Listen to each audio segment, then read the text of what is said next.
Um, Good afternoon, everyone, and I'd like to welcome you to our series of LBM dialogues that Iora is currently carrying out. This particular dialogue today, this webinar today, is on local governance in land-based mitigation in Uttar Pradesh. Before we dive deep into our topic today and speak to our panelists, I'd like to invite Dr. Madhu Verma to set the context of today's dialogue and this entire series. Ma'am is the Senior Economic Advisor and Chief Environmental Economist at Iora. She also leads our research and consulting wing. Ma'am, of course, has a very extensive experience and is internationally recognized as an environmental economist and a policy expert with 40 years of expertise in this field. She works across ecosystem service valuation, green finance and natural resource accounting, and biodiversity conservation. Ma'am also works with the NTCA and has done valuation of tiger habitats and is pioneering the recommendations for environmental fiscal transfers through the 13th, 14th, and 15th Finance Commission. I'd like to hand over to Madhu, ma'am, please. Thank you, Aakriti, very much, and welcome everyone to this dialogue series. Let me just give a brief idea about this dialogue series, as well as it is a part of a big study that we have been doing for the last 1.5 years, pertaining to land-based mitigation. As we all understand that land-based systems contribute 23% of anthropogenic green gas emissions of carbon dioxide, methane, nitrous oxide, like that. And similarly, they're also providing natural sink for 29% of all anthropogenic emissions all over the world. In India, as such, if we consider land-based systems account for 17% of anthropogenic emissions in the country, with energy, transport, and other economic sectors intricately linked with them. So we need to actually provide solutions to this problem by scaling land-based mitigation measures, which become very crucial for enhancing mitigation sinks. Land-based mitigation measures are also essential for preserving our biodiversity. And as we know, biodiversity and climate change are two sides of the same coin. If we are able to conserve biodiversity, we are able to provide habitat, we are able to provide a whole set of ecosystem services, able to fix the problem of climate change. And if we make interventions on climate change fixation, then it conserves biodiversity, and that's how the process goes on. Well, we are also committed to meet many targets, whether we take an NDC targets, bond challenge, increasing forest cover under the forest policy, net zero emissions targets, and also SDGs. Everywhere we see the solution lies in, land-based kind of interventions and land-based mitigation. In this regard, we are actually implementing a study across geographical span of India and regarding integrated assessment of land-based interventions for strategic mitigation and economic sustainability, where the idea was to understand the interventions made across the country, because many a times people are making interventions, they're taking lead, and there are a lot of success stories available as well as failures, but you're not aware of these such interventions that we would like to such that we can replicate or we can scale up our activities. This is the intent of the study, to actually map, take care of all such interventions. And in this regard, we deep dived and were able to almost enlist 80 such interventions, and wanted to further, go into these studies to understand the whole set of actors, whole set of processes, whole set of products which come on account of interaction of these three Ps in the system. Well, so we, out of 70 80 such listed, cases, we have picked up, some for deep dive for further understanding. At the same time, we also realize it's very important to also reach out to a number of experts. And I always call reaching out to experts and interactions like this kind of a live literature review. You scan through literature information and get information, but hearing from people who are working on ground and have such an intense, deep passion about working on these issues and are the change makers in the system is a great thing to happen. And we have more learning from such people than also us as working on various interventions. So we have gone across different sectors in this dialogue series. We launched it last year, and we wish to cover all kinds of ecosystems like grassland-based interventions, afforestation, agroforestry, agriculture, wetlands, urbans, and also across the actors. That's how we are sitting today and discussing about the engagement of community in kind of land-based mitigation activities. So we would like to understand more about land-based governance climate mitigation, and that too specific to Uttar Pradesh, which is our deep dive, state, Uttar Pradesh and Bundelkhand. We will talk more about this as we understand the agrarian society of Uttar Pradesh, same time facing the challenge of low forest cover, high socioeconomic vulnerability, and of course, it is further triggered by climate change. So numerous programs have been, happening, and still we require a lot of convergence, a lot of, interaction between different actors, different, organizations. The whole institutional mechanism need to be further set in a very strong way. And communities play a very, very important role in this kind of, mechanism. So I'm very happy that we are having such, brilliant experts sitting with us who have done very passionate, intense work in this domain, and will be discussing with us about their interventions, their activities, their challenges, opportunities, and how to make the situation which is actually degraded areas, which are actually facing lots of challenges, facing policy issues, facing marketing issues, facing institutional issues, but combining in a way that we convert them into success stories. So I'm very happy to have you all in this discussion. Very hearty welcome to you all. And before that, I just wanted to give you a quick snapshot of what we have done so far in terms of dialogue series, and I'll request Aakriti to kindly share the presentation. So we begin with the problem of climate change, and the very first such dialogue in the series of land-based mitigation interventions. We have dialogue on role of land-based mitigation in climate action in India. Talk more about standards and planting material to boost agroforestry productivity. We discussed lot many issues. We have very esteemed experts to discuss with us these aspects. And focus was how to look at subnational entities as well over here to increase the output of sustainable systems. The second, dialogue focused on multi-stakeholder partnerships for land-based mitigation. It's not just the, role of one particular sector or an actor to bring, or ecosystem to bring about the change. All kinds of stakeholders across different set of, ecosystems, different agroecological zones and different regions are required to actually make the difference in the system. And integrating the evaluation aspect, what these systems provide on account of the interventions being made, and the financial tools need to be combined to make it very, very effective kind of a process. And also engaging regional planning, green belts, farmer inclusive partnerships to bring about change in the system and providing solutions and achieving our targets. Then we talked about the grassland and climate spotlight, which was the next focus. And we looked at degradation and restoration. Focus was more on grasslands, which is supposed to be wastelands in the system. So how to overcome these issues and how to make these so-called wastelands, grasslands much more productive, and because they make a very important role, having such huge cattle population in the country. Without grasslands, we just cannot survive. Then we move to much more of community engagement in general. Now we are talking more about UP case in this current dialogue, and look at the core benefits of land-based mitigations. It's not just to revive a system, but it provides multiple core benefits. It has a spillover effect, and accordingly, we have to combine things together to make it a difference in the system. So we looked at all these aspects in the fourth dialogue. Last one, we talked about role of forest. It is the ecosystem having the largest geographical area currently, and to be achieved as such in terms of, besides agriculture, definitely the natural ecosystem, I would say. So we looked at all the programs going on, the CAMPA program, the net present value, which is being recovered for diverting forest, and how we can boost rural economies. We looked at the landscape approach over here, and how forests play an important role to have both backward and forward linkages in the system. So this is what what we had done so far. And now we come to the current one. Aakriti, you can just close this presentation. So we'll be talking more about local governance in land-based climate mitigation in Uttar Pradesh. We have already mentioned about the challenges the state is facing. So we deep dived over here. The research is going on.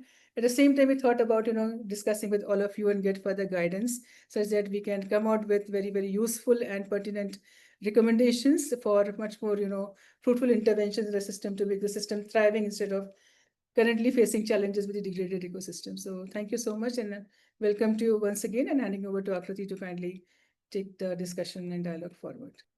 Thank you so much, Madhu ma'am, for that introduction and setting the context for today's dialogue. As ma'am mentioned, we are carrying this study out, which initially was done at an all India level, where we looked at mitigations across different sectors of projects that are being implemented with a focus on climate mitigation and what co-benefits they are providing, what their scalability is. And then from that, we are doing a deep dive in UP, where we have done field studies in different parts of the state in trying to understand the challenges and what the different success stories are. So taking that forward, we wanted to have a discussion with people who have experience of working in UP. We've been doing this for many years on different aspects of climate resilience, whether it is work with communities, whether it is looking at different challenges, or working with government and on policy and financial matters. So in that regard, I'd like to welcome all of our panelists. I'll begin by introducing them, and then we can, carry this discussion forward. So I'd like to start with Ms. Michaela Shastri, who's a manager at the Vasudha Foundation. She has many years of experience of national and subnational climate action and climate policy, climate negotiations. She is also one of the co-authors of the Climate Smart Panchayat action plans for a number of blocks in Uttar Pradesh. Welcome, Michaela. I'd like to also welcome Mr. Santosh Devgiri. Sir is an independent print media journalist who's been working in this space for the past 19 years, focusing on different wildlife ecology and rights of indigenous and local communities in the Mirzapur region. He's also an advisor of the Vindhyan Ecology and Natural History Foundation. Welcome, sir. Next, I'd like to welcome Mr. Dhruv Kumar, who's a director at the Panchayat Development Trust. This is a non-profit organization that was established in 2003 and has been working on issues related to livelihood, education, agriculture, and disaster risk management, along with water resources and governance as well. Their focus is mainly in the Barai region and also in the larger Barai area. Thank you, sir, and welcome. Lastly, I'd like to introduce Mr. Wanchoo Ganguly, who's an associate director of climate at the Shakti Sustainable Energy Foundation. Ravanchu has a lot of experience of working on monitoring and evaluation and consulting. And before joining Shakti, he was with the Sambodhi Foundation, and his own background is from IIFM. Welcome, Ravanchu. And I'd like to begin actually with Ramanchu to set a little bit more of a context of this study. And I'll begin by my question to you that for the Shakti Foundation, UP is one of your priority areas. And, given this, what do you think are the requirements when it comes to investments, when it comes to interventions, seeing that climate resilience is something that we really need to build across the state? So if you can just give your thoughts of what Shakti is focusing on, what you think the focus should be. Thanks, Aakriti. So, as we know, UP is quite a complex state when it comes to the overall contextual distribution that is there, the overall climate vulnerabilities that the states face when it comes to, say, around heat or flooding is becoming a big problem in UP. Apart from that, the overall soil quality issues of UP, that's also been the major problem. If you look at, if you do a time series of the kind of soil tests that has been there, the overall soil organic carbon content that's gone down significantly. Soil nitrogen content is at an all-time high. So there are multiple challenges that we see in UP, and that's also quite diverse if we look at the different bi-regional areas of UP. But at the same time, if we are trying to talk about how do we strengthen UP's climate resilience, I think, and to put it very, very simplistically and I think one area that we need to focus on is livelihoods. And when I talk about livelihoods, it's at two levels. A, how do we strengthen the current livelihood systems? So especially when I'm talking about agriculture, how do we make agriculture a lot more remunerative for the people? And that comes from two parts. Can we actually look at diversifying some of the cropping practices that are being done in UP to make it a lot more remunerative, or actually a lot less cost intensive? The other part is, can we actually look at crop diversification to push them into more remunerative cropping value chains? The other part around livelihood could come in is, how do we strengthen the alternative livelihood? So, can we look at fisheries that is, as another area that could be worked on to build that intermediacy of payments, which essentially strengthens the overall resilience narrative down in the communities? Can we look at strengthening the livestock value chains around that? That being on this front. The other is around infrastructure. So can we look at, because UP is known to be very vulnerable to floods, can we look at infrastructure development down at the community level that can actually be resistant to a lot of these climatic aberrations? Can we look at public health centers that are a lot more resilient to any kind of outages that we see? So I had alluded to this point when we was talking about the soil organic carbon, but I think one area that UP and investments could be directed is on how do we strengthen the agroecological content or soil ecology of UP. So I think that is one area that could be focused on and looking at it from a landscape perspective. But that is where investments could be directed at. And at the end, binding all of this together is community, and hence there has to be some dedicated efforts to how do we bring in safety nets for the community on around any kind of climate vulnerabilities that they face. That could be through in forms of early warning systems when it comes to disaster preparedness, but it also could be in terms of insurance when it comes to a reaction to any kind of disaster that they would have faced. So I'll just park my thoughts here, Aakriti. Just a quick follow-up, Ramanchu, and then I'll move on, is regarding this idea of insurance. We know that when it comes to agri-insurance, there have been a lot of challenges that are there.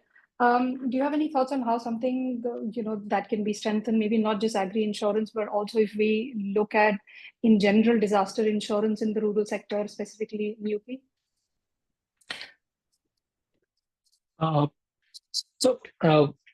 I think the major challenge that agri insurance faces is the design of the overall insurance structure, the aggregation narrative that we see in agri insurance. So I think one area that this community we could also actually work on is how do we bring the insurance framework to be a lot more contextual? How do we actually customize it to an individual level? I think that's still not being focused significantly, which is not the case for any kind of other insurance products, because that's very much determined to a customer. Here we are not looking at agri insurance as a customer level, but we're still looking at it from more of a collective level. So I think those kind of design elements, that is something that as an ecosystem we could really work on, because it helps both the cases. It increases the value for the insurance customer.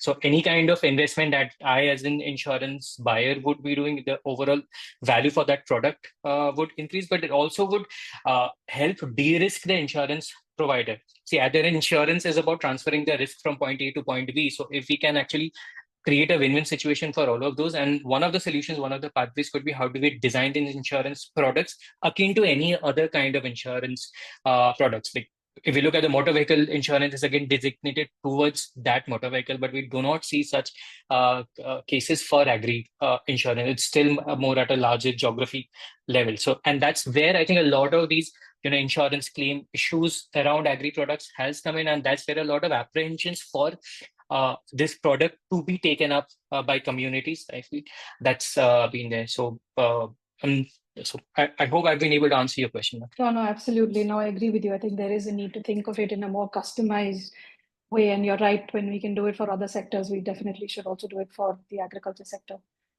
Thanks very much, Ramanchu. Picking up on something else that Ramanchu said, I'd like to move on to Mr. Santosh Giri, sir. Sir, Ramanchu mentioned this idea of livelihoods, alternate livelihoods, making the agriculture and natural resources more remunerative for the local communities. You have reported a lot on how there are different sort of projects that are being implemented in your region, different energy projects through public-private partnerships and the high environmental impact that they have.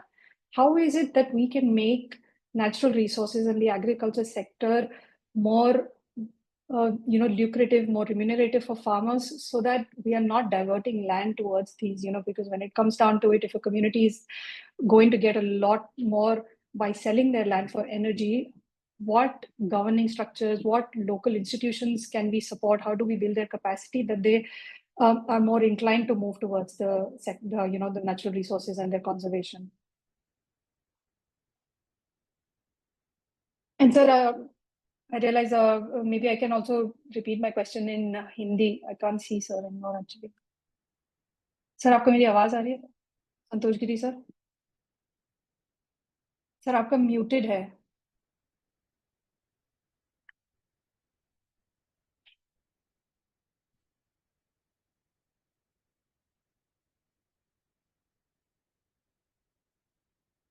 Sir Santosh sir आपको मेरी आवाज आ रही है?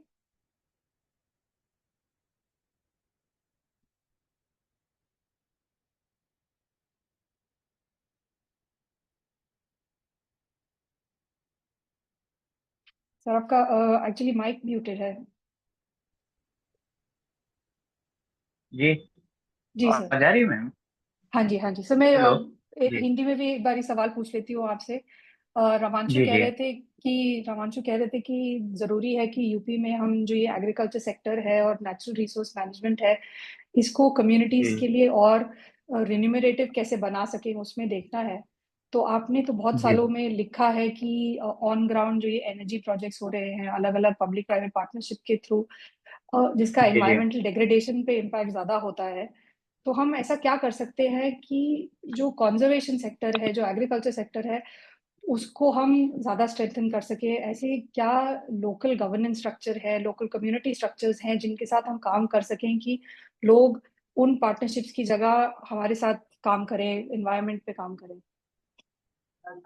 देखिए, इसके लिए ma'am पहली बात तो यह है कि लोगों की सहभागिता और यहाँ जागरूकता की बहुत आवश्यकता है। क्योंकि ये क्षेत्र जो है, ये जनपद जो है अति पिछड़ा इलाका, और पिछले एक दशक डेढ़ दशक पूर्व यहाँ नक्सली वारदात हो तो नक्सल क्षेत्र के रूप में यह प्रचलित रहा है। हालांकि ऐसा कुछ पिछले डेढ़ दशकों से यहाँ पे ऐसा कुछ भी नहीं है। बहुत अमन शांति, अच्छे लोग हैं यहाँ पे। यहाँ दलित आदिवासी बाहुल्य इलाका है, पिछड़े लोगों की भरमार है। लेकिन पिछले कुछ वर्षों से जिस प्रकार से यहाँ का जो सौंदर्य है, प्रकृति है, जो कृषि योग्य, चूंकि पहाड़ी अंचल है, ये जंगलों वाला एरिया है, तो कृषि योग्य भूमि भी कुछ सीमित मात्रा में है। और कुछ वंचित समाज के जो लोग हैं, जिन्हें हम आदिवासी पिछड़े भी कहते हैं, दलित भी कहते हैं, सर्वाधिक आदिवासी इसमें है, वो लोग जंगलों में किसी प्रकार से आसपास की जो पहाड़ी भूमि थी, कृषि योग्य इसको बनाकर अपना खेती किसानी करते आ रहे थे। लेकिन पिछले कुछ वर्षों से यहाँ पे हम कह सकते हैं भूमाफियाओं को भी कह सकते हैं, लकड़ी माफियाओं को भी, जंगलों का जिस प्रकार से यहाँ दोहन होता जा रहा है, उससे लोगों की आजीविका सहित कई चीजों पर बुरा प्रभाव पड़ रहा है, और पड़ रहा है, पड़ेगा भी आगे। क्योंकि इसके लिए कोई चिंतनशील व्यक्ति यहाँ दिखाई नहीं देता है। और कभी अगर जो जनपद की बात करते हैं, सरोकारी पत्रकारिता करते हैं, अगर उसके लिए उन्होंने कदम बढ़ाए, कलम डुलाई है, तो उन्हें कई परेशानियों से भी जूझना पड़ता है। अभी उदाहरण के तौर पे एक मैं छोटी सी बात बता रहा हूँ। मिर्जापुर में अडानी का पावर प्लांट बैठ रहा है। ये बात शुरू होती है 2010-11 से। पहले बेलस्पन कंपनी आती है, लेकिन कुछ वर्षों बाद किसानों और यहाँ के जागरूक लोगों की वजह से, खास करके हम ये श्रेय देंगे बिंद बचाओ अभियान के उन साथियों को, जिन्होंने काफी सार्थक प्रयास किया, मुकदमे भी झेले, तमाम तरह से उन्हें परेशान किया गया, प्रताड़ित किया गया आर्थिक सामाजिक तौर पे, लेकिन वो लगे रहे यहाँ के लोगों के लिए, कभी पीछे नहीं हटे। बेलस्पन को यहाँ से हटना पड़ा है। एनजीटी ने भी कड़ा रुख इस पे दिखलाया है। अब अडानी की कंपनी आ गई है, तो चूंकि अडानी प्रभावशाली है, यहाँ काफी कुछ चला। 25 तारीख को लोगों की निगाहें लगी हुई कि 25 को क्या फैसला आता है। 25 जुलाई को एनजीटी का इस पे फैसला आना है, पुनः सुनवाई होने वाली है। पिछले महीने था लेकिन टल गया था। काफी कुछ यहाँ पर्यावरणीय नुकसान होने की संभावना बनी हुई। अडानी की फैक्ट्री जहाँ पे बैठ रही थी मिर्जापुर का, वो मड़ियान का क्षेत्र है, मड़ियान वन विभाग का सदर तहसील है। मझवा विधानसभा अंतर्गत वो क्षेत्र पड़ता है। भालू अभ्यारण्य गृह के लिए वो सुरक्षित रहा है। कई दुर्लभ वन्य जीव यहाँ रहते हुए थे, लेकिन फैक्ट्री के लोगों ने पूरी तरह से घेराबंदी करते हुए उसको अपने चंगुल में ले लिया है, गिरफ्त में ले लिया है। किसानों को प्रताड़ित किया जा रहा है, उनकी भूमि को पहले ही अधिकृत किया जा चुका है। ऐसे में सबसे बड़ा सवाल ये होता है, रोजगार की ये बात कर रहे हैं, लेकिन इस दिशा में किसी का ध्यान नहीं जा रहा है कि जो पिछले हम 5-10 वर्षों बाद जो ये जंगल सिमट जाएंगे, खत्म हो जाएंगे, जहां एक ऊर्जा की इकाई खड़ी नजर आएगी, उससे लोगों को ये लग रहा है कि हमारे जनपद को पर्याप्त मात्रा में बिजली मिलेगी। बगल का जनपद सोनभद्र है, एमपी का सिगरौली है, जहां बिजली से आज भी कई घरों को इंतजार है वर्षों से कि उनके घर को भी बिजली मिले, लेकिन बिजली नहीं पहुंच पाए। ऐसे में कैसे कर सकते हैं कि मिर्जापुर का हर एक घर घर बिजली से रोशन होगा और यहाँ से उत्पादित बिजली उनको मिलेगी। पूरी तरह से जंगल नष्ट हो जाएंगे, जो वहां से राख निकलेंगे वह लोगों को बीमारी देंगे, तो एक सर नहीं ये अनगिनत बीमारी दें। सर जी ये सब बचाने के लिए जैसे आप काफी प्रयास कर रहे हैं, आप लोगों के साथ काम करते हैं। जी जी यूपी में तो यूपी सरकार की भी, भारत सरकार की भी किसानों के लिए काफी स्कीम आती हैं, अलग अलग जी उनके जी। वो होते हैं। तो हम ऐसा साथ मिलके क्या काम कर सकते हैं कि जंगल को बचाया जाए, किसानों को इतनी उनके पास क्षमता हो कि वो बोल सके कि हमें अपनी जमीन नहीं देनी मैम है, इसके उसके लिए लिए कैसे काम कर सकते हैं? जब तक सरकार का स्थानीय जनप्रतिनिधियों का सहयोग नहीं मिलेगा, क्योंकि वह इन बातों को क्यों नहीं समझते हैं कि जो किसान जो प्रताड़ित है, जो कह रहे हैं कि ये जंगल मिट जाएगा, जहां वो 50 वर्षों से रहते आ रहे थे, खेती किसानी कर रहे थे, नाले का पानी पी रहे थे, पहाड़ों पे घूमते थे, खेती करते थे, वो जब नष्ट हो जाएगा तो कहाँ जाएंगे? समझने की ये बात है। यहाँ के लोगों की मांग है कि इकाई को हम विकास विकास का हम विरोध नहीं कर रहे हैं, उस विकास से होने वाले भविष्य में नुकसान का विरोध कर रहे हैं। उस इकाई को जिले में कहीं और भी स्थापित किया जा सकता है, जहां न जंगल नष्ट होंगे, न पहाड़ नष्ट होंगे, न लोगों की आबादी प्रभावित होगी, न खेती किसानी को नुकसान होगा। वो ये कह रहे हैं कि उस इकाई को वहां पे स्थापित किया जाए। वहां ही क्यों? गंगा की नदी से वो पानी लेंगे, बाण सागर परियोजना जो उसका पानी उपयोग करेंगे, तो फिर किसानों के हिस्से में क्या जाएगा? पानी की जी स्थिति सर। देखा जा सकता है। वो भविष्य की कल्पनाओं को भी देख रहे हैं, लेकिन जो विकास की बात कर रहे हैं वो अपनी बात थोप रहे हैं, जबरिया थोप रहे हैं, शासन प्रशासन के हथकंडे के बल पे थोप रहे हैं, पैसे के दम पे थोप रहे हैं, लेकिन किसी को भावनाओं को उन किसानों के दर्द पीड़ा को नहीं समझ पा रहे हैं। जी सर, वही कोशिश होनी है सबकी। Thank you very much sir. मैं आपके पास अगले सवाल के लिए थोड़ी देर में आऊंगी। अम, जी जी। सरकार की जब बात करते हैं, मैं क्या, is it okay if I ask in Hindi और are you more comfortable in English? English would be better. Thank you. English would be better. Okay, sure. So, Giri sir talked about governance and the issues over there. You've, of course, worked a lot at the Gram Panchayat level at developing these climate smart Gram Panchayat action plans. One of the recommendations in that is that to tap into central and state government schemes of as a option of financing these plans. What do you think is the support that a community or a Gram Panchayat requires in order to be able to access these finances? There are a lot of schemes in general, but we all know that there are issues that farmers struggle to always be able to access this. But in all of your groundwork, what do you think are, some of the levers that we can use? Okay. Thank you so much for the invite. This is a very interesting conversation and discussion to be a part of. To answer your question, I'd say that there are three layers of support that are necessary for panchayats to be able to tap into central or state government schemes or programs that could potentially finance climate action. Um, it's not that there are no schemes or programs that can fund climate action at the Gram Panchayat level. One of the layers of support that is necessary to be provided is that there is a need for awareness and capacity building at the Panchayat level. So many Panchayat members may not be aware of such schemes and programs, whether it's a National Adaptation Fund or a state level forestry or a watershed program, or even one of the most recently announced decentralized renewable energy for women economic empowerment programs that's under the UPSRLM. So what what we can look at is looking at a state level intervention, probably starting from the rural development department or a Panchayati Raj institution, which could possibly take up capacity building programs at the Panchayat level to inform panchayats about the availability of such funds to tap into, and partnering with local level NGOs who would possibly have the technical expertise on certain climate actions, whether it be agroforestry, soil carbon enhancement, or any renewable energy interventions that require specialized knowledge and which panchayats may not have at the moment.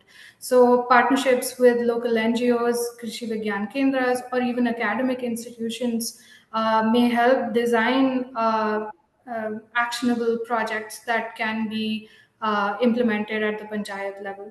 Why I specifically bring up NGOs, local organizations working on environment conservation or climate action, is that these NGOs understand local realities far better than any organization or a think tank outside of that region.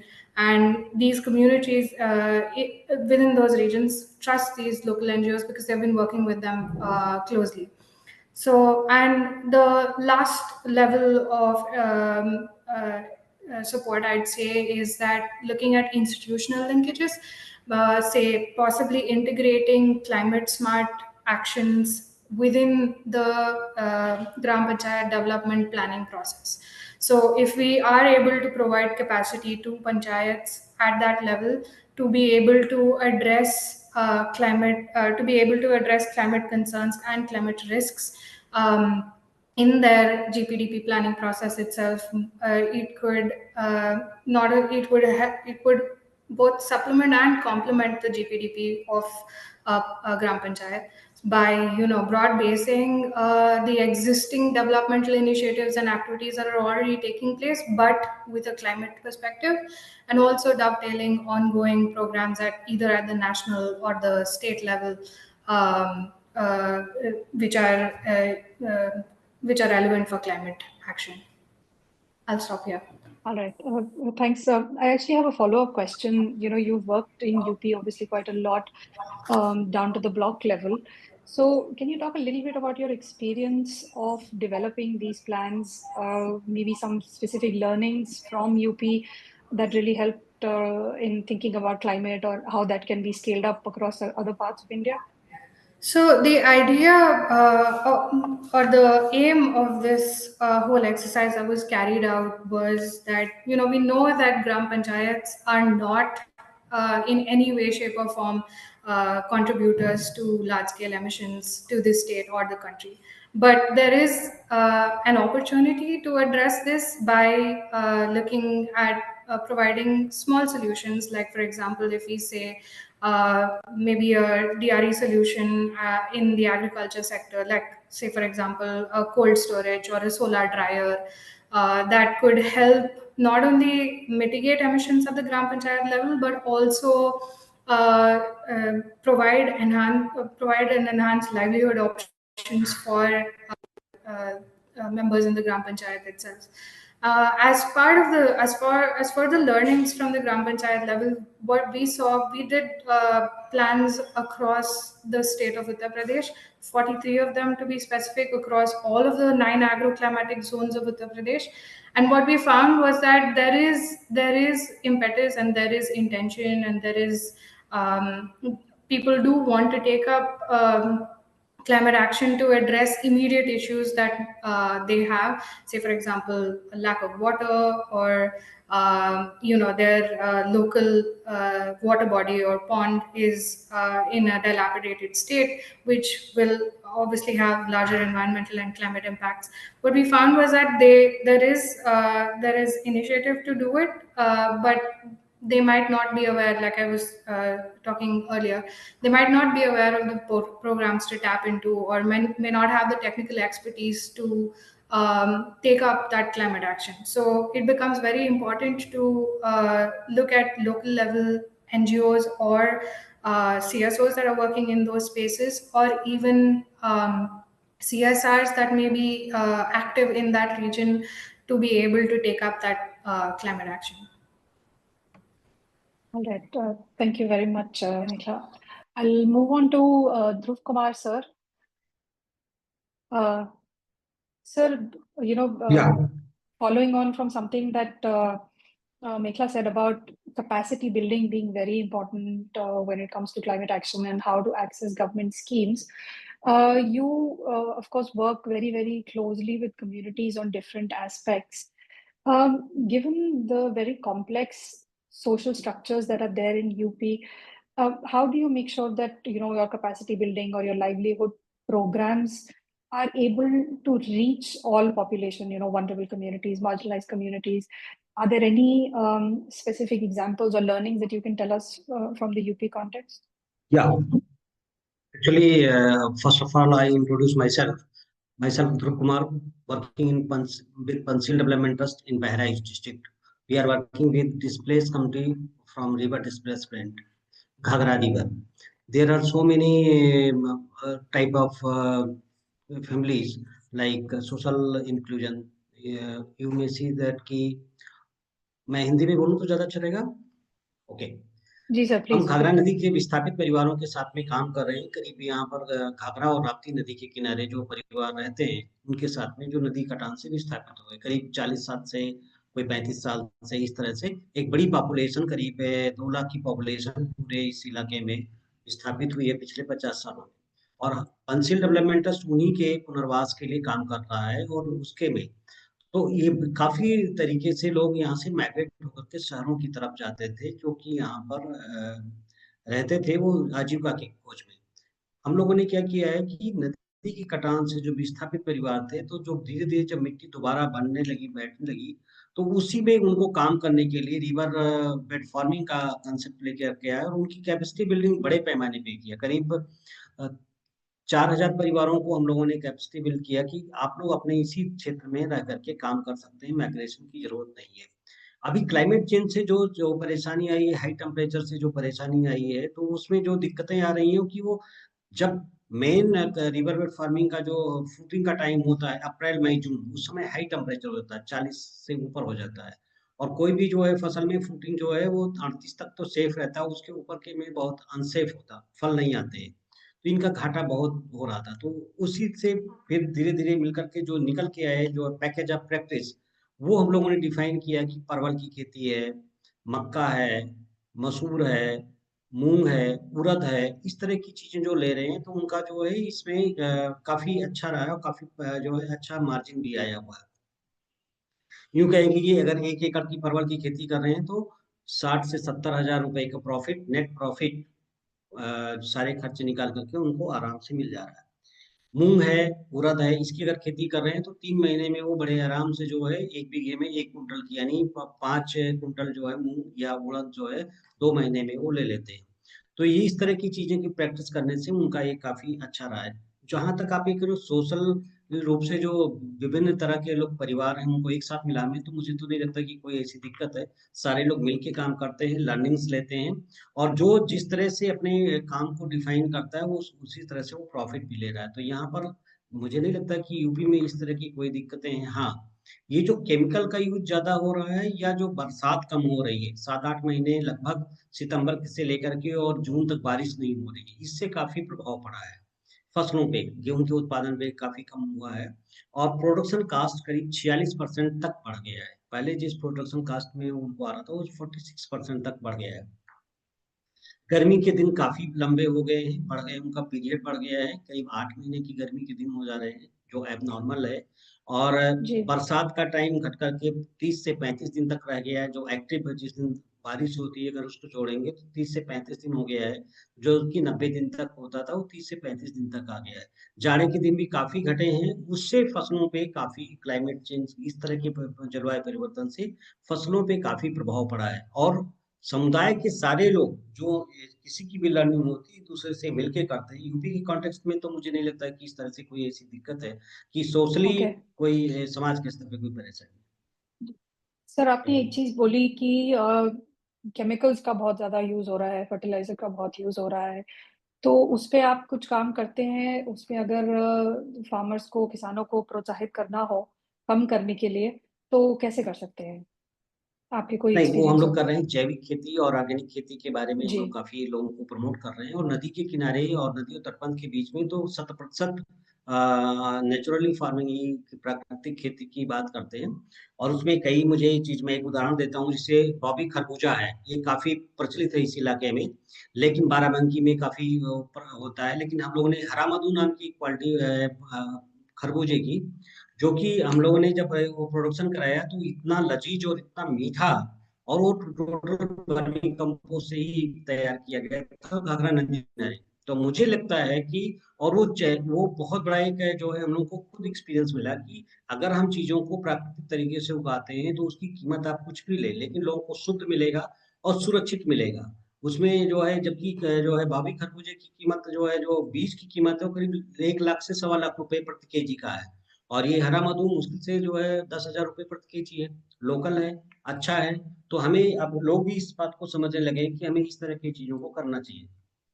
जो chemical का use बढ़ा है, note की कम से कम जो pesticides इस्तेमाल कर रहे थे लोग, वो बहुत खतरनाक था। तो आईपीएम का जो है वो कर रहे हैं, येलो ट्रैप है, ब्लू ट्रैप है, इस तरह की चीज़ें बहुत सारी चीज़ें अब इस्तेमाल करने लगे हैं। फिर जो है वो गोमूत्र से और कई तरह के जो है पत्तियों से तैयार करके जो तैयार कर रहे हैं जी गाँव के लोग, उससे काफ़ी आराम मिला और परवल की खेती में तो हमारे यहाँ बिल्कुल केमिकल इस्तेमाल नहीं होता है, पूरी तरह से नेचुरली होता है और बहुत अच्छा उत्पादन होता है। तो ये मुझे लगता है कि ये आप काफ़ी अच्छा है और आगे चल के काफ़ी अच्छा स्पेस लेगा और जो जहरीली जी सब्जियाँ और चीज़ें मिल मिल रही है, वो ज़रूर कम होंगी। तो आपको अगर किसान आके बोलते हैं कि नहीं, अगर हम ये यूज करेंगे तो हमारा जो उत्पादन है वो कम हो जाएगा, अगर हम यूरिया डीएपी नहीं नहीं, डालेंगे, तो ऐसा आप नहीं है, उनको? ऐसा नहीं है क्योंकि ऐसा इस नाते नहीं है जी क्योंकि घाघरा नदी के किनारे का जो बेल्ट है, वो प्राकृतिक रूप से बहुत साउंड है। वो हवा भी, पानी भी, यहाँ का जो पूरा बड़ी जल धारा रहती है, तो उससे इस इलाके में बहुत दिक्कत नहीं है और वेजिटेशन भी काफ़ी काफ़ी पेड़-पौधे हैं, तो वो ज़्यादा दिक्कत नहीं है यहाँ पर। और कहीं स्थिति में हो रही थी जहाँ पर हाई टेम्परेचर हो, लेकिन इस इलाके में नहीं है। जी तो हम लोग इसको एक जो है नेचुरल फार्मिंग का एक हब बना सकते हैं और वो हमारा उस दिशा में प्रयास काफ़ी तेज़ी से चल रहा है। अच्छा, ठीक है, थैंक यू सर। आपके सवाल से मैं एक्चुअली रोमांचू से एक सवाल पूछना चाहूंगी। Romanchu, are you comfortable in Hindi और No, I'm good with it. you're good with Hindi? Okay. तो सर ने जैसे बोला कि उनके एरिया में नेचुरल फार्मिंग का काफी सक्सेस हो रहा है एंड चैलेंजेस जो हम बाकी जगह पे देखते हैं वो नहीं है। तो अगर इस तरह के इंटरवेंशंस को हमें बाकी यूपी में स्केल अप करना हो, व्हाट डू यू थिंक कि हमारे क्या सपोर्ट सिस्टम्स होने चाहिए? एक तो उसकी सस्टेनेबिलिटी मेंटेन करने के लिए कि एक बार लेट्स से प्रोजेक्ट खत्म हो जाए, वो फिर भी कंटिन्यू रहे, एंड पूरे यूपी में हम कैसे No, I कर think सकते हैं? सर के जो एग्जांपल्स रहे वो बहुत पर्टिनेंट है। एट द एंड कोई भी like if you have to scale anything, it has to have um, buy-in from all sorts of stakeholders। जो हमारे पॉलिसी मेकर्स है उनके लिए वो फायदेमंद होना चाहिए, हमारे कम्युनिटी है कम्युनिटी के लिए फायदेमंद होना चाहिए, and then it also needs to cater to the value chain which connects it. So I think अगर हमें इस चीज को सस्टेन करना है, कोई भी एग्जाम्पल को सस्टेन करना है, one thing that we need to look at is how does it feed into the overall policy narrative. इसका मतलब ये नहीं कि हम नए पॉलिसी की बात करें, हम नए पॉलिसी डिजाइन की बात करें, it is but how do we capitalise this policy. जैसे हम ये बार बार बात करते हैं कि नेचुरल फार्मिंग या द शिफ्ट फ्रॉम और chemical fertiliser to organic fertiliser, ये जो पूरा ट्रांजिशन है, इस ट्रांजिशन को हम कैसे कर सकते हैं। एंड अगर हम बजटरी हेड्स देखें, वो budgetary heads does not talk in terms of कि कितना हम लोगों को वो एफर्ट डालना चाहिए, but what we need to understand कि एग्जिस्टिंग पॉलिसीज है। I think Nikhila also mention कि देयर आर एग्जिस्टिंग स्कीम्स। तो उन एग्जिस्टिंग स्कीम्स को how do we actually unify to leverage the financial potential that they have? Can we use that to create the transition? एक point जो हर किसी के इसमें आया है कि लाइवलीहुड्स को कैसे हम उसमें ये कर सकते हैं। संतोष सर ने भी वही बोला कि एट द एंड फार्मर्स को बेनिफिट होना चाहिए, so there was a point on livelihood, Meghla did mention about a point on livelihood, and sir के एग्जांपल पे भी लाइवलीहुड्स आ रहे हैं। So as if we are able to weave this narrative on tapping into the policy provisions, tapping into the policy pegs, and then link that narrative with a win-win situation for farmer livelihoods, then we will have both the policy narratives and the community on the same line, and that would nudge adoption. So that's one part. But इसमें एक और critical element जो आ जाता है is the institutions की। ये जो पूरा ट्रांजिशन है ये कपल ऑफ पॉइंटर्स आते हैं। एक is awareness about these provision कि कौन से पॉलिसी को कौन से पॉलिसी के साथ पेयर करेंगे। अगर पीएम प्रणाम है, national mission for natural fertiliser, natural farming है, अगर मेरे पास एसआरएलएम के प्रोविजंस है, तो कैसे ये तीन चीज एक साथ वीव हो सकते हैं। तो उसके लिए अवेयरनेस भी चाहिए, उसके लिए स्ट्रेटेजिक थिंकिंग भी चाहिए, उसके लिए कैपेसिटीज भी चाहिए। और वो कैपेसिटीज को एंकर फाइनली कौन करेगा, वो थॉट प्रोसेस एंकर फाइनली कौन करेगा। So we need to identify those institutions which are local, hyper local and semi local। तो वहां पे आइडेंटिफाई करके वहां पे कैपेसिटीज हमको बिल्ड करने पड़ेंगे। Then another point is around behaviour change. Historically हम लोगों ने for the last 5-6 decades we are attuned to some sort of practice of farming. So, and as a result, now if we talk about 5-6 decades, it has actually been so many generations, and this entire thing has actually gotten entrenched into our DNA. So उस चीज को हमको नज करना होगा, and that's not a simple nudge. While we talk about behavior change in in a very simplistic term, we are actually talking about a huge systems shift, a very mental model shift. So वो behavior change सिर्फ और सिर्फ at the end, because हमारा कोई भी farming intervention होता है ना, हमने फार्मर्स और कम्युनिटीज पे थॉप देते हैं। सो ये जो बिहेवियर चेंज ये पूरा वैल्यू चेन के साथ करना होगा। How do you actually get the farmers to take that risk और इन देयर थिंकिंग प्रोसेस की नहीं, हम actually from paddy we can actually look at other crops and perhaps try that bit out, because there are policy provisions in UP. ODOP is a big scheme, and that is something that has not sailed very good. I think it can be you capitalize those things, but उसके लिए भी एक mental shift चाहिए. There is an existing value chain that's there. How do you create a behavior change over there? There are knowledge and capacity gaps over there, but even for me to build my capacity, build my knowledge, I need to have some sort of behavior change where I'm okay enough to think that yeah, this is something new and I think I should build on it. So वो जो existing scheme है, and then there is market. So how do we talk about all of this and yet create that shift in that market? So ये जो बहुत a lot of moving parts that's there in the system, and how do we weave that narrative together? If we are able to weave that narrative together, and if we are able to showcase some of that narrative at some form, I think that could be a very good sustainability case for it. And if there are such sustainability cases across 2 or 3 different contexts, then that helps us build a replicability case for it. Absolutely, Wanchoo. I think you made some really, really good points. Just one thing to add, I think along with markets, we also need to look at consumer preferences and consumer behavior as well. And I feel like that's somewhere that needs to be worked on as well. Maybe I'll open up this question to everybody. अगर कोई और भी ये जवाब देना चाहे कि जैसे रवांशु ने बोला कि काफी अलग अलग लीवर्स हैं, अगर हमें सस्टेनेबिलिटी को स्केल अप करना है, हमारे इंटरवेंशंस को सस्टेनेबल बनाना है, तो हमें लाइवलीहुड पॉलिसी इंस्टीट्यूशंस इन सब पे एक साथ काम करना है, वेयर दे आर सब एक दूसरे से इंटरकनेक्टेड हों कि हम देख सकें तो हर तरफ से सपोर्ट मिल सके। एंड इसके लिए अवेयरनेस और कैपेसिटी एंड बिहेवियर चेंज की बहुत ज़रूरत है। बट काफ़ी बारी जब हम देखते हैं ऑन ग्राउंड जो एक पॉलिसी होती है वो इम्प्लीमेंटेशन से काफ़ी डिस्कनेक्टेड रहती है, उसका ऑन ग्राउंड अपटेक से काफ़ी डिस्कनेक्टेड रहता है। एक छोटा सा एग्जांपल अगर हम देख लें कि यूपी में और बहुत जगह ट्री प्लांटेशन ड्राइव्स होती हैं, पर जब फॉरेस्ट डिपार्टमेंट जो स्पीशीज देना चाहता है वो फार्मर्स को नहीं चाहिए होती है, बट उनका एक मैंडेट है कि 1 साल में हमारे इतने करोड़ पेड़ लगाने हैं। तो वो जो एक डिस्कनेक्टेड है कम्युनिटीज और एक गवर्नमेंट के बीच में, उसको कैसे हम खत्म कर सकते हैं, स्पेशली अगर हम यूपी के कॉन्टेक्स्ट में देखें, बिकॉज यूपी में हमारा कम्युनिटी प्रेजेंस इतना ज़्यादा है कि अगर हम वहाँ पे कोई ऐसा मॉडल देख सकें तो बाकी जगह पे रेप्लिकेट करना आसान होगा कि जो कम्युनिटीज जो पॉलिसी मेकर्स हैं, जो इम्प्लीमेंटेशन है, उनकी आपस में बातचीत होती रहे कि हमारा ये सब इंटरवेंशन का सक्सेस बढ़ा रहे। कोई भी अगर इसका जवाब देना चाहे। एक तो ये है कि कमिटी जो चाहती है वो उस तरह के पौधे नहीं मिलते, नो डाउट सही है। और चूंकि एक बड़े पैमाने पे इसकी जो है सैपलिंग्स तैयार की जाती है, पौधे तैयार किए जाते हैं और दिए जाते हैं ग्राम पंचायतों को, वो उसको ग्राम पंचायत प्रधान जो है उसको अपने तरीके से डील करते हैं। उनका इंटरेस्ट है नहीं इंटरेस्ट है, ये अगर इस तरह की प्लानिंग पहले से होकर के और तब सैपलिंग्स तैयार किया जाए तो नो डाउट कि इसका निराकरण हो जाएगा। हम लोग भी उस तरह की चीज़ों को समझ रहे हैं। और करते भी हैं। अभी इसी साल वृक्षारोपण का था, तो उसमें जो पौधे चाहते थे, जैसे वो चाह रहे हैं कि सागौन के पौधे मिल गए। अब उनके पास जमीन नहीं, तो इतने सागौन के पौधे कहाँ लगाएंगे। वो ऐसे पौधे चाहते हैं जो उनके फसलों के साथ में चल सके, सहफसली खेती ले सके, क्योंकि लोगों के पास खेत कम है और पौधे बार बार लगते हैं। दूसरी चीज की सुरक्षा की गारंटी नहीं होती है कि वो सुरक्षित रहेगा, जीवित रहेगा पौधा। इसके लिए कुछ इस तरह के जो है उसके साथ में लिंक्ड प्रोग्राम नहीं है कि समुदाय उसको ओन कर पाए। समुदाय जो कर रहा है, नो डाउट कि आम, अमरूद, आंवला, इस तरह के जो लोगों के इंटरेस्ट हैं वो लोग करते हैं और बागवानी करते हैं और कमाते भी हैं। लेकिन अगर उसको इस ड्राइव से जोड़ा जाए तो वो आजीविका से केंद्रित नहीं है, वो लकड़ी के उत्पादन के लिए या छांव के लिए है, जिसपे समुदाय उतना जोर नहीं दे पा रही है, क्योंकि लोगों के पास कम जमीनें हैं, थोड़ी थोड़ी जमीनें हैं, तो उसको नहीं कर पाते हैं।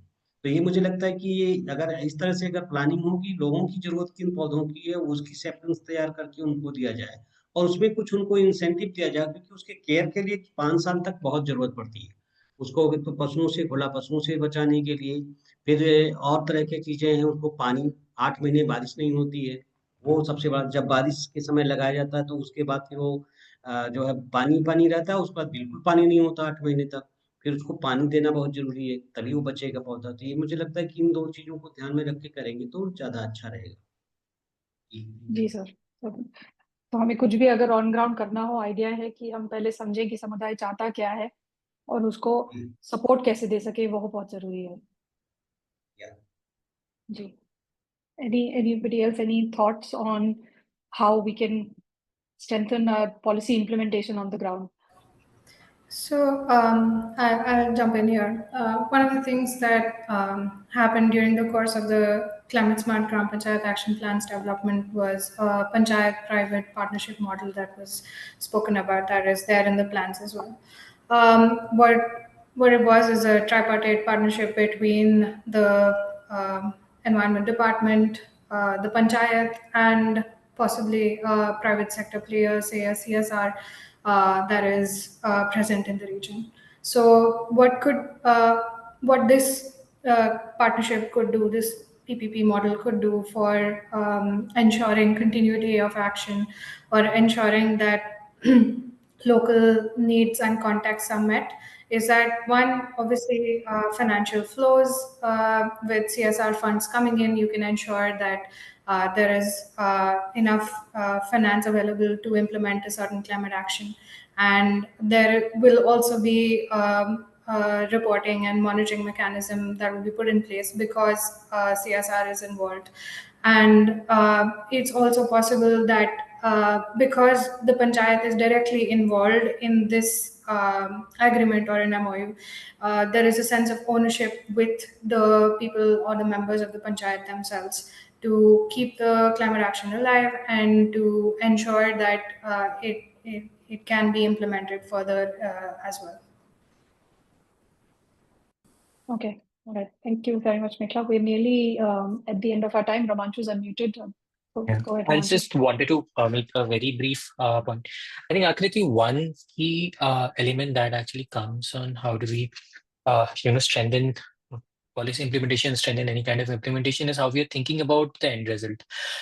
Is it about, are we just focused on that immediate outputs when it comes to that scheme, or are we actually looking at a larger transition narrative? So what are the outcomes that we are focusing on? Is it, how do we improve that entire landscape, and hence how do we weave in all of these schemes? So then automatically that weaving narrative actually makes it easier, and hence the overall implementation, delivery, and the implementation effectiveness enhances. So I think that's just a thought, that if we could somehow start weaving these outcome thinking here, I think that could help the overall effectiveness of policy delivery. No, absolutely, Ramanchu. That's a really good point, actually, that I think we need to move our measurement and our impact assessment metrics away from a more quantitative, where we're just concerned with numbers, to more qualitative measurements. I think that's very, very important. And I think that's where a lot of projects, government schemes, big programs get a little bit lost in just seeing number of people trained versus what they learned. So yeah, no, that's a really good point. We're almost at the end, so I'd just like to thank everyone, and just a few points of what we discussed today and what came out. It was a really interesting discussion. And as Ramanchu mentioned, livelihood was something that was pretty much across everyone's points, and that is something that we need to be able to strengthen if we want to make the agriculture sector in UP more climate resilient. We need to make people's livelihoods, we need to make the sector more attractive to people. We need to be able that they can rely on it, that they are able to get enough out of it to have a comfortable life. And in order to be able to do that, the things in it we work on is to strengthen our policy, strengthen our institution, and to raise awareness on this. And of course, behavior change is something that would tie all of this together, and that is something that we are working a lot actually with Ramanchu on. So want to continue to take that forward. I'd like to invite Madhu ma'am to to thank our panelists and to close out today's session.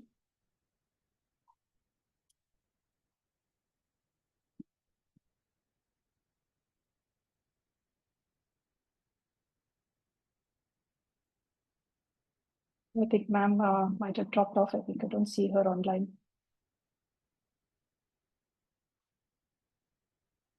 Not a problem. I'll thank everyone on ma'am's and on Iora's behalf. Today's discussion has been very, very useful for us. As part of the dialogue series, as part of our project, we are very interested in talking to a diverse set of stakeholders to get everybody's opinions. And I think today we did have an audience who comes from very different backgrounds. And I think everybody gave their inputs, which will surely strengthen our study. And we would love to stay in touch with you going forward. Thank you very much for joining us today.